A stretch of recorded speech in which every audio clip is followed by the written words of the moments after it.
ঘাম হচ্ছে না, তবুও কাপড়খানা সরিয়ে ঘাম মুচ্ছে। অদিতি মালা নিচি কোথেকে নিলি? ও দেখাচ্ছে, দেখো আমি নিয়েছি, তুই এখনো পারিসনি। আগে বোঝা লাগবে এর কি প্রয়োজন আছে। মালা তিলকটা কোনো ধর্ম নয়, এটা একটা সাম্প্রদায়িক চিহ্ন। কেউ বলছে পেছনে চুল রাখো, এটাকে ধর্ম? এটা একটা সম্প্রদায়। হ্যাঁ, অনেকে আছে সব ফেলে দিয়েছে, পেছনে জামা খেলে রেখে। আরে তো দেখায় কি কায়দা,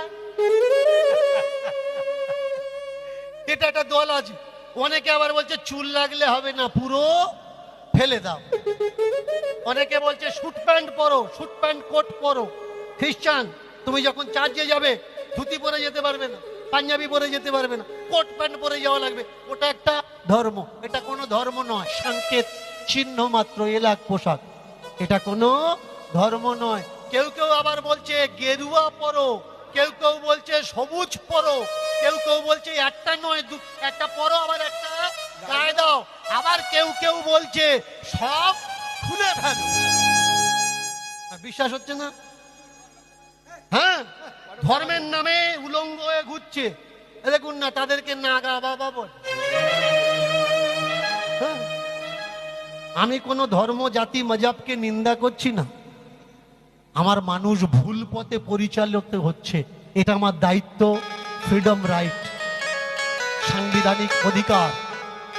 ওরা ঘুরছে ঘুরুক, ওদেরকে বাঁচানো যাবে না। কিন্তু তোমরা যেন এরকম হওয়ার চেষ্টা। সাধু মানে নাঙ্গা নয়, সাধু নয় এলাক পোশাক।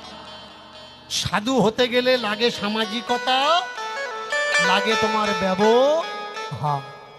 ট্রেনে, ট্রামে, বাসে, রিক্সাতে দেখবেন লেখা থাকে তোমার ব্যবহারই তোমার পরিচয়।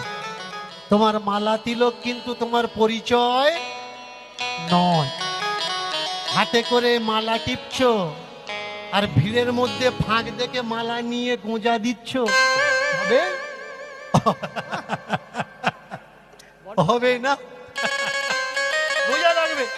একটা মজার গল্প পড়ে মনে পড়ে গেছে, বলবো? এরা বলবো? যদি বলো তাহলে বলি। একটা মেয়ে, তিনটে বিয়ে হয়েছে, দুটো মারা গেছে। তিনটে বিয়ে হয়েছে, দুটো মারা গেছে। একটা ওই হসপিটালে খাদি টানছে, আর এতে হাতে মেহেন্দি করে এ বসে আছে, মানে আর একটা অর্ডার আছে, বিয়ে করবে। হ্যাঁ, মেহেন্দি করে বসে আছে, বিয়ে করবে। একটা ছেলে জিজ্ঞাসা করছে, হ্যাঁ গো দিদি, তুমি মেহেন্দি করে হসপিটালে বসে আছো? বলে আমার কালকের বিয়ে গো। কালকের বিয়ে, তো তুমি আজকের কেন এসছো হসপিটালে? বলে আমার স্বামী ভর্তি আছে, বেশিক্ষণ বাঁচবে না, মরে যাবে। বলে স্বামী ভর্তি আছে, বাঁচবে না, মরে যাবে, তুমি মেহেন্দি করে বসে আছো, তোমার বিয়ে হবে? বুঝতে পারলাম না, তোমার কটা বিয়ে, কটা? বললে আগে দুটো মরে গেছে, আর এই একটা খাবি টানছে, আজকে যাবে, কালকের আবার বিয়ে করবে।